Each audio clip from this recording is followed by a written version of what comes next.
Bonjour à tous, ravi de vous retrouver. Bienvenue dans ce nouvel épisode des Histoires olympiques franco-chinoises. Depuis ses premiers pas sur la scène olympique, la Chine commence à compter parmi les grandes nations de l'escrime.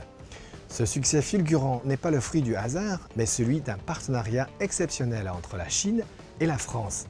Au fil des ans, de nombreux entraîneurs français ont exporté leur expertise en Chine, contribuant ainsi au développement de l'escrime dans ce pays. Depuis 1984, les escrimeurs chinois ont glané un total de 5 médailles d'or aux Jeux olympiques. Parmi ces triomphes, on compte Luan Jujie au fleuret féminin à Los Angeles en 1984, Zhong Man au sabre masculin à Beijing en 2008, ainsi que Lei Chong en fleuret individuel masculin et l'équipe féminine d'épée à Londres en 2012.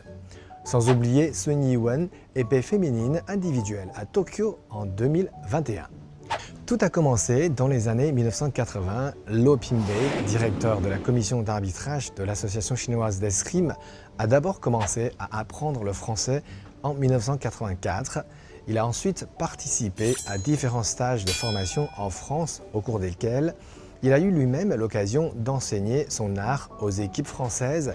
Il est devenu par la suite l'un des meilleurs arbitres de la discipline et conserve de très bons souvenirs de ses escapades en France.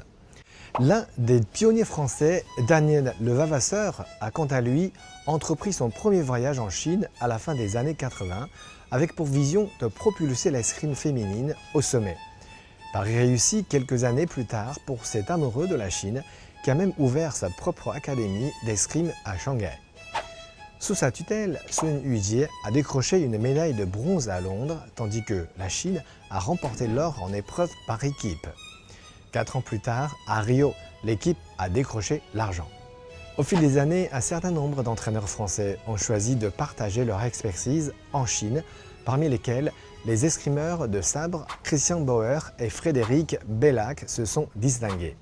Sur le plan national, Wang Haibing, ancien médaillé d'argent aux Jeux olympiques de Sydney et Athènes, a joué un rôle crucial dans le développement de l'escrime en Chine.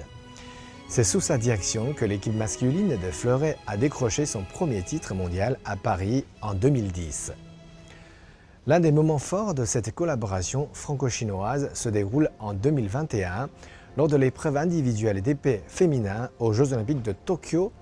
La victoire éclatante de Sun Yiwen a été célébrée de manière mémorable par son entraîneur français Hugo Bry, surnommé l'entraîneur chauve. Acclamé sur les réseaux sociaux chinois après la victoire de Sun Yiwen, Aubry, submergé par l'émotion, a soulevé la championne en signe de triomphe. Après l'avoir déposée, il a exprimé sa joie en sautant et en riant, brandissant ensuite le drapeau chinois avec ses athlètes. Un internaute a même écrit « Merci à l'entraîneur français d'avoir brisé les frontières et aidé la Chine à réaliser son rêve.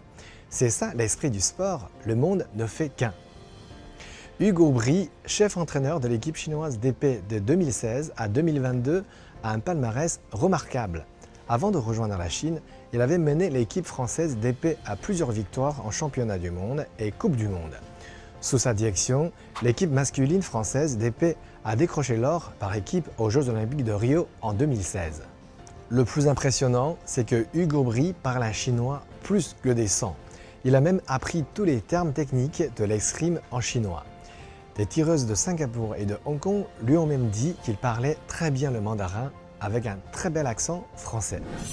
Les relations franco-chinoises dans l'escrime sont comme un duel épique entre baguette et baguette de pain où l'art de manier l'épée se marie à la délicatesse de la langue.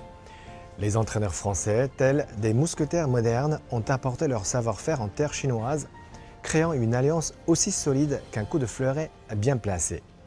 Entre médailles d'or et fou rire multiculturel, l'escrime a su tisser des liens étroits entre la France et la Chine, prouvant que dans ce sport, comme dans la vie, l'union fait vraiment la force et parfois même la touche gagnante.